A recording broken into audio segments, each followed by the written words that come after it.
Joining me now from Beijing is Song Qingrun. He is Senior Research Fellow at the China Institute of Contemporary International Relations. Why don't we start there? How are these drills going to impact China-Philippines relations, do you think?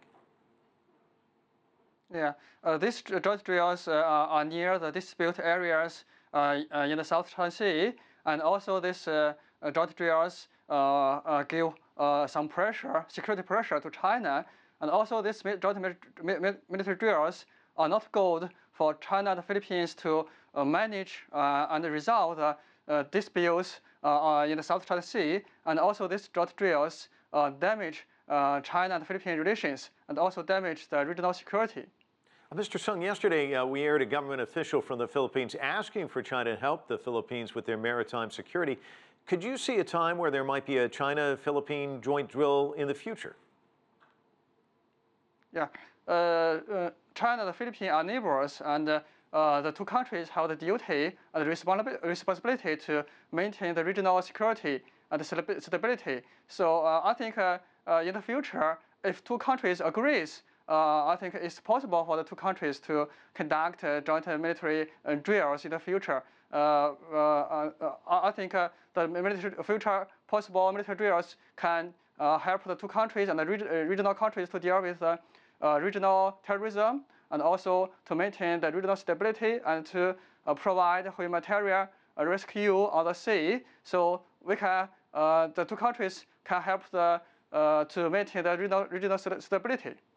As you heard in Barnaby Lowe's report, Duterte saying this should be the last U.S.-Philippines joint drill. However, his foreign ministry and officials in the U.S. Navy saying defense links between the United States and the Philippines still solid, still strong. Is Duterte trying to toy with both the United States and China? How do you see this playing out? Yeah, I think in the former Philippine government pursues the diplomacy which depends on the U.S.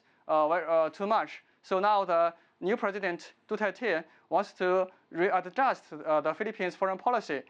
In the security affairs, mainly he wants to readjust the Philippine and the U.S. alliance, and he wants the U.S. to treat the Philippines equally, and he wants the alliance to benefit the Philippines' interest more. So I think in the future, the Philippine-U.S. alliance will be adjusted in the future.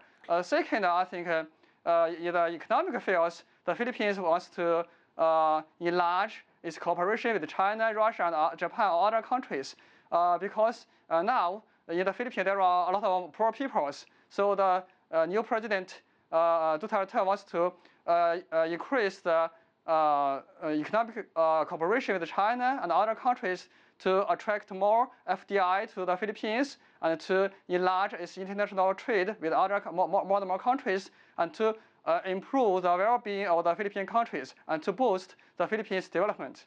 We have time for just one more question. Duterte also saying he expects to visit China later this month. What are your expectations for that visit?